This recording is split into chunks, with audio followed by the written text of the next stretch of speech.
कार्तिक मास शुक्ल पक्ष देव उठनी एकादशी 2022 कब है? 3 या 4 नवंबर। तुलसी विवाह विधि, शुभ मुहूर्त, पूजा विधि, पारण मुहूर्त कब है? कार्तिक माह के शुक्ल पक्षी एकादशी को देव उठनी एकादशी कहते हैं।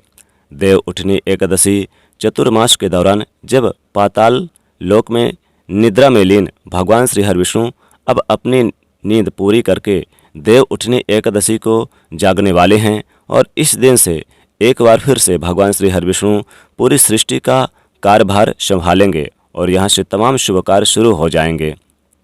शादी विवाह जैसी चीज़ें यहाँ से शुरू हो जाएगी और 4 महीने के दौरान यह काम जो वर्जित था, मुंडन, संस्कार, विवाह, तमाम तरह की जो वो फिर से शुरू हो जाएंगे।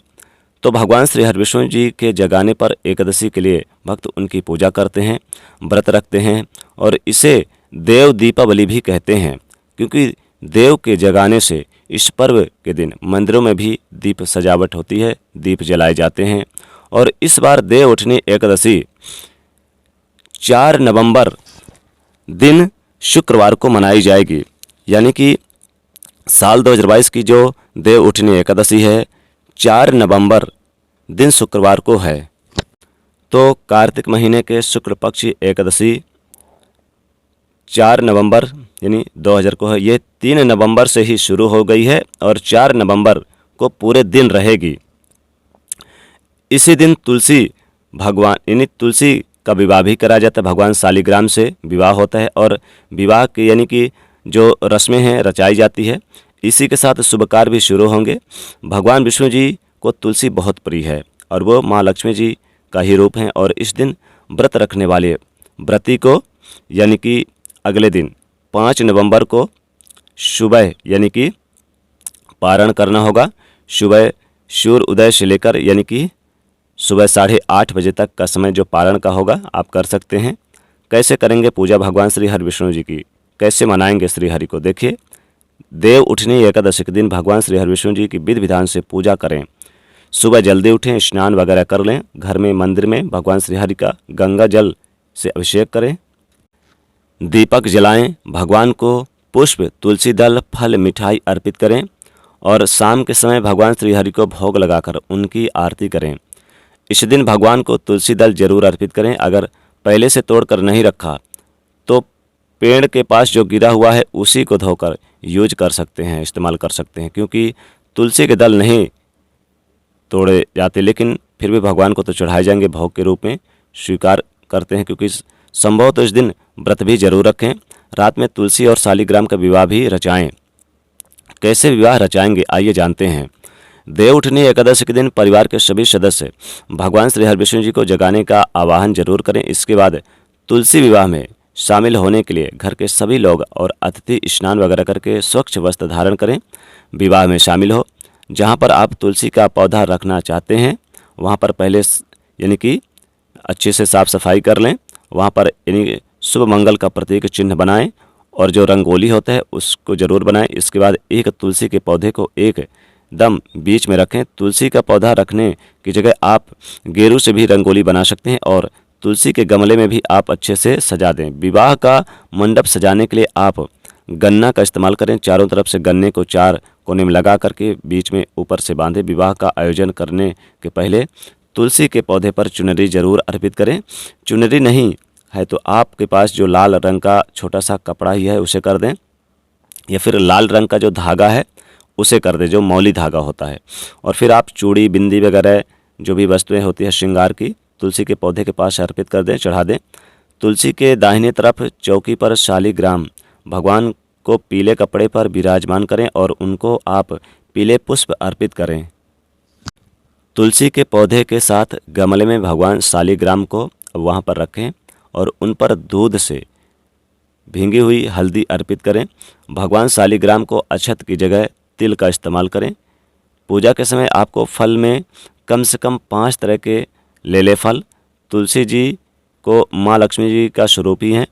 फल में जैसे कि इस दिन आप केले ले सकते हैं, सेब ले सकते हैं और अंगूर वगैरह ले सकते हैं, जो भी मिल जाए, मौसमी फल जो भी मिल जाए आप करिए, लेकिन नाशपाती ना चढ़ाइएगा।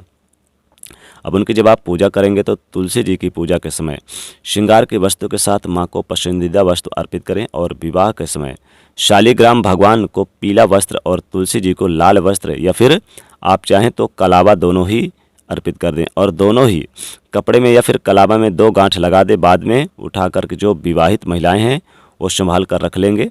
विवाह के समय जो भी बोला जाने वाला मंगलाष्टक है वो ज़रूर बोलें। घर के जो पुरुष हैं वो शालिग्राम को लेकर तुलसी जी के साथ परिक्रमा करें। तुलसी जी का विवाह संपन्न होने पर भोजन और प्रसाद आप सब में वितरित करें और खाएं। साथ ही थाल बजाकर उठो उठो वासुदेवाय, उठो उठो वासुदेवाय जरूर बोले।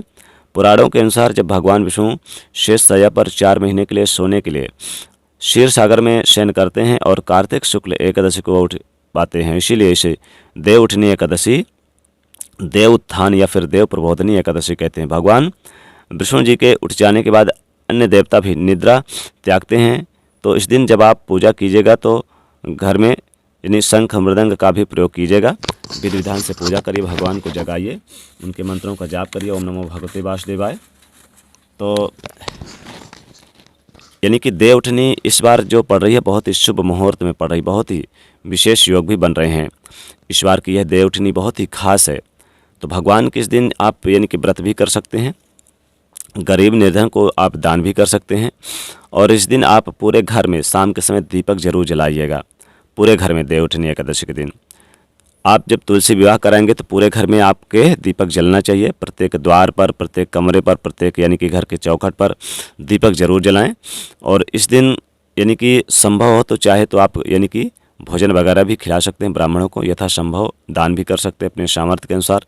भगवान विष्णु जी की पूजा करें, तुलसी विवाह कराएं, इससे बहुत लाभ होता है, बहुत ही शुभ होता है। क्योंकि यह कार्तिक मास के शुक्ल पक्ष की जो एकादशी होती है, देव उठनी एकादशी, बहुत ही शुभ होती है। इसी दिन इस एकादशी पर तुलसी का महत्व बहुत ज़्यादा है, तुलसी विवाह का महत्व है। तुलसी शुभ मुहूर्त में अगर करें तो बहुत ही श्रेष्ठ माना जाता है। इससे माता लक्ष्मी कृपा बरसती है, भगवान विष्णु जी की कृपा बरसती है। क्योंकि इस दिन अगर भगवान विष्णु और माता लक्ष्मी जी को प्रसन्न कर लिया जाए तो कभी भी धन की कमी नहीं होती है। तो देव उठनी एकादशी के दिन शालिग्राम की यानी साथ तुलसी विवाह भी कराएं। और सुख समृद्धि की प्राप्ति के लिए घर में आप यानी कि आयोजन करें, यानी कि कुछ ना कुछ आयोजन करें खुशियां मनाने के लिए। कुछ जैसे त्यौहार का आयोजन करते हैं उसी प्रकार से देव उठने के दिन जैसे कि शादी का मंडप वगैरह रचाते हैं, तुलसी विवाह कराते हैं, बिल्कुल खुशियां मनाते हैं, उसी तरह से आप आयोजन करें। तो दोस्तों पूरी जानकारी दी कैसे आपको तुलसी विवाह कराना है देव उठने के एकादशी के दिन, शुभ मुहूर्त, पूजा का विधि, पारण मुहूर्त, सब कुछ बताया। दोस्तों वीडियो पसंद आए तो लाइक करिएगा, ज़्यादा से ज़्यादा शेयर करिएगा और चैनल को सब्सक्राइब कर लीजिएगा। जय भगवान विष्णु, जय माँ लक्ष्मी।